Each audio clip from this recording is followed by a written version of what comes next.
皆さんこんにちは、さおりです。そして2025年皆さん明けましておめでとうございます。今年もね、さおりとさおりですチャンネルをどうぞよろしくお願いいたします。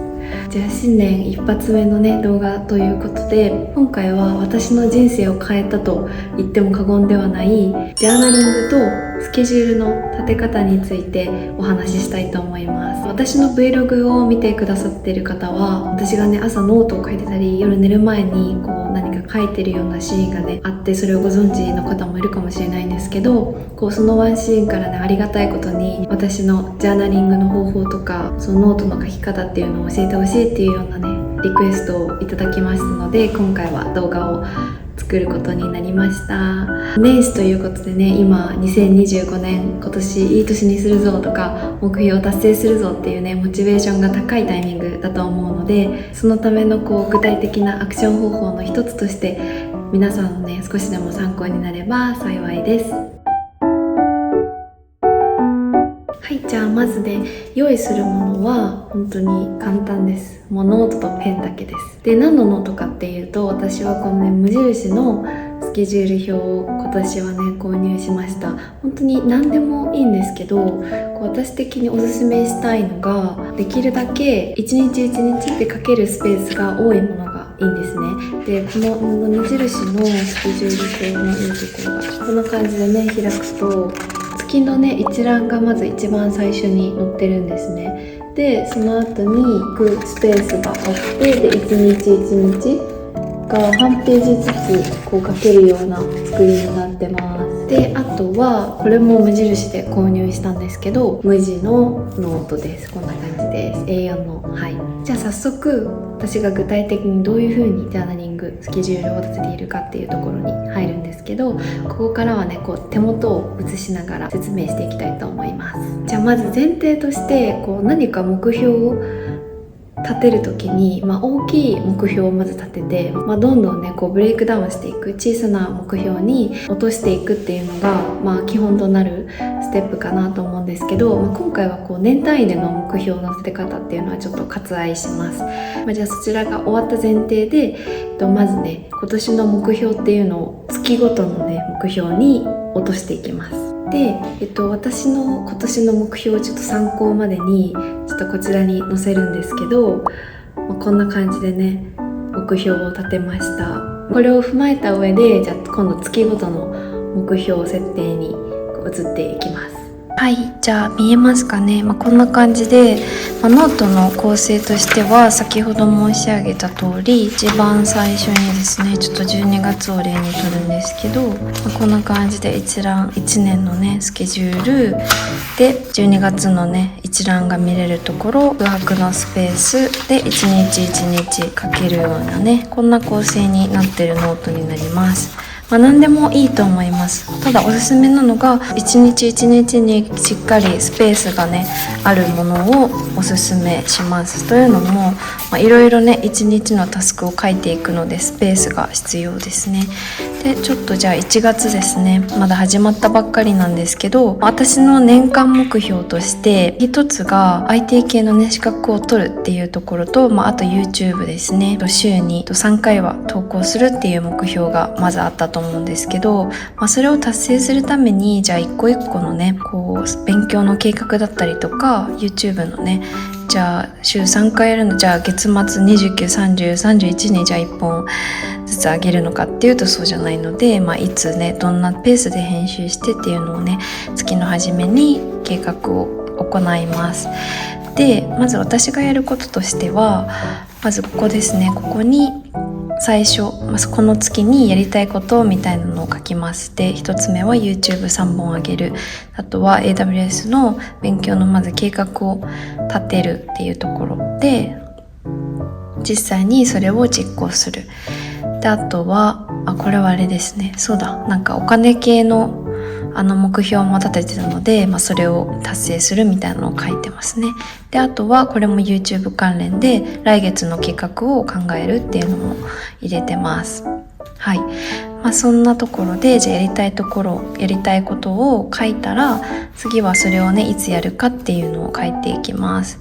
でこれ今終わったらこうやってチェックつけてるんですけど、見ていただいた通り私は終わったらこうやってチェックしていくっていうのがねすごく好きなので、チェックボックス式にしてます。で勉強も、今オンラインのねコースを受けてるんですけど、もうそれもチャプターごとに書いて、でこの日にやるっていうのでね書いて、終わったらこうやってチェックしていってるような形になります。はい、そんな形でここの一番最初の空きスペースにその月やりたいこととか計画とかを書いて、でそれを具体的な、日にちに落としていくっていうのをこのページで行っています。はい、続きまして月の予定が立て終わったら1日のタスクに移っていきます。で、1週間ごとにさっきのこのね大きなカレンダーのところで何をいつまで終わらせるっていうのを書いたので、そのためにはじゃあこの日はこれしなきゃいけないよねとかっていうのを自分のねスケジュール、プライベートのスケジュールや仕事のスケジュールと兼ね合いに合わせて一個一個ねその日のタスクとして書いていきます。でこんな感じで私は左端にその日のタスクを、チェックボックス形式でまた書いていって、残った部分はジャーナリング用のスペースとして残しておきます。ちょっと一旦ジャーナリングの話は後で説明するので置いておいて、タスクの方ですね、これに関しては本当に簡単なことでよくって、例えばストレッチするとか散歩するとか、これ私のモーニングルーティンなんですけど、毎日決まってることなので書かなくてもいいんですけど、私は書いてチェックする。で今日もできたっていうのがすごく好きなんですね。達成感を感じれるから。なので書くようにしてます。あとは動画編集するとか、掃除機かけるとか、洗面所の台を拭くとか、本当に小さなことも私は書くようにしています。できるだけチェックして、クリアしたっていう項目をね増やしたいんですけど、鮭焼くとか鶏ハム作るとか、本当にそういうこと、生活の面も書きます。あとはもちろんねこれ勉強終わらせるとかも書くんですけど、こんな感じで左端に書いていきます。でここでの鍵は自分で決めて、で自分でそれを実行して、できたら全力で自分を褒めてあげるっていうことです。でもこの年になるともう誰も褒めてくれないじゃないですか。小さい時はね、本当にちょっとしたことで褒めてもらえたんですけど、なのでもう自分しか自分を褒めてあげる人はいないっていうことでね、もうできたらチェックをつけて、できた偉いっていうところでね自己効力感を上げるっていうところを大切にしています。毎日皆さんが普通にやってることも本当に偉いんですよ。毎日朝早く起きて電車に行って、混んでるけど通勤してとか、めちゃめちゃ偉いですよ。褒めてあげましょう、自分のことを。私も人間なので、時にはチェックリストが埋まらなくてできなかったなとかって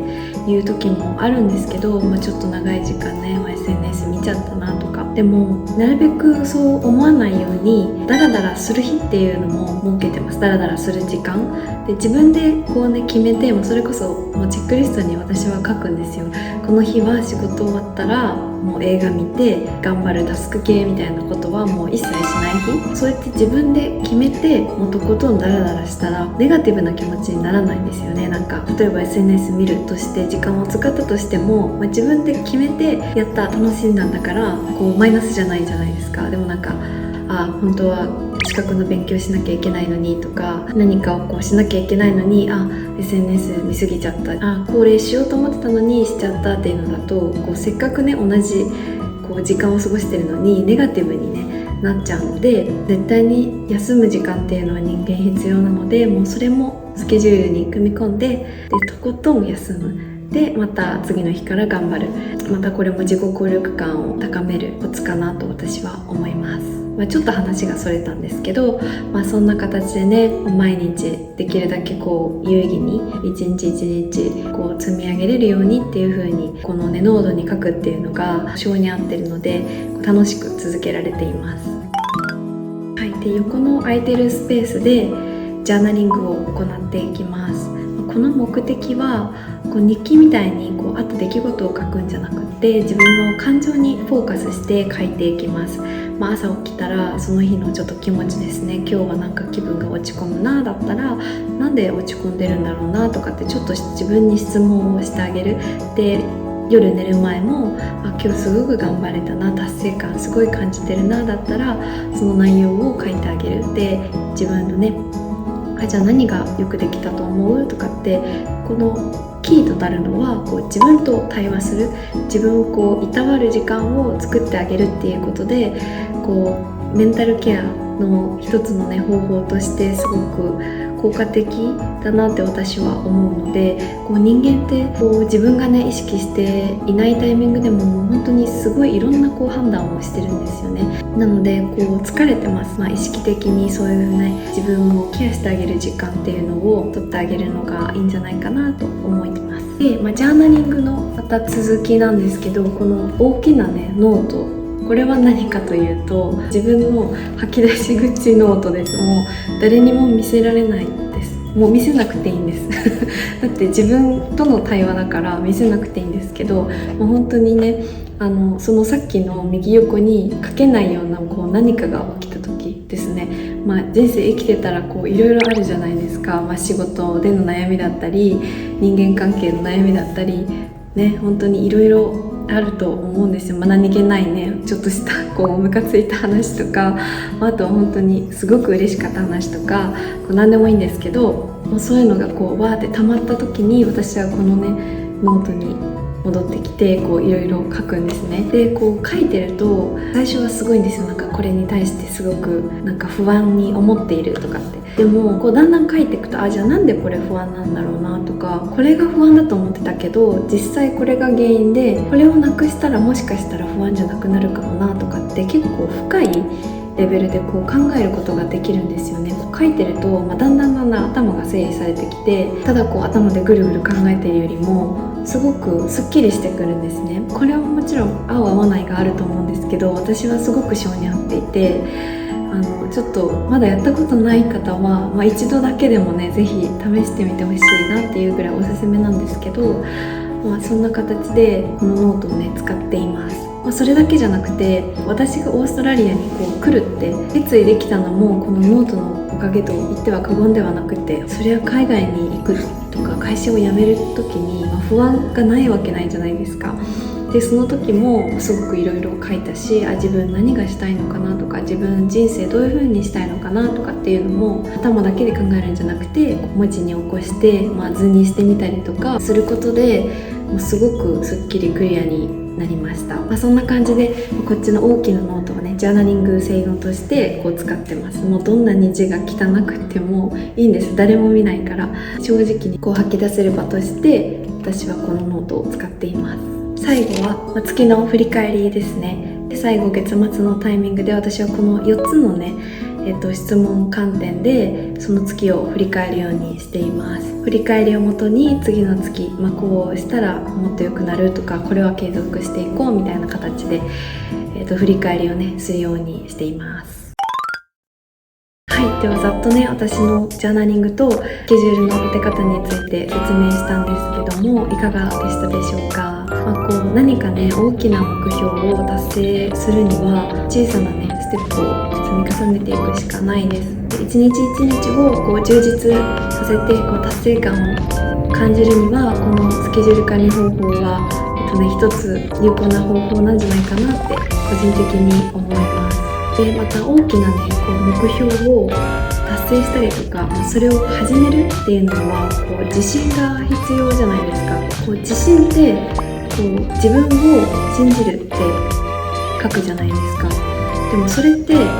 自分を信じる力を育ててあげないとなかなか難しいって私は思うんですよね。で自分を信じるために自分で決めて、それをやっぱり実行する、自分を裏切らないでいろいろ積み重ねていった先に何か挑戦したい時もこういうこと全部私できたから絶対できるじゃん次って。でその過程でやっぱりいろいろストレスとか疲れっていうのが出てくるので、それをジャーナリングで、癒してあげるっていうので、活用をしております。散々こんなに話していましたけども、あたかもね毎日完璧な日々をね送っているんじゃないかこの人はって思われた方、全然違いますね。本当にこの日全然できなかったとか、モチベーションも低かったなみたいな日はたくさんねあります。人間なのでなんですけど、そんな日もあったけど、この日頑張れたよね。なので、月トータルで見たら、すごいいい月だったなって、そう思えるようにね、できない日があっても気にしない、全くしないよりマシっていう感じでね、ハードルは下げてで、一歩ずつねクリアしていくように私も進んできておりますし、これからもね進んでいこうと思ってます。はい、じゃあこの動画でね、皆さんの一日が少しでも充実感を持ったりとか、なんか人生のプラスになっていただけたら大変嬉しいです。この動画が少しでもモチベーションにつながったとか、やる気になったよとか、役に立ったって思ってくださった方は、いいね、高評価、チャンネル登録をお待ちしております。はい、では皆さん今年もいい年にしましょう。次の動画でお会いしましょう。バイバーイ。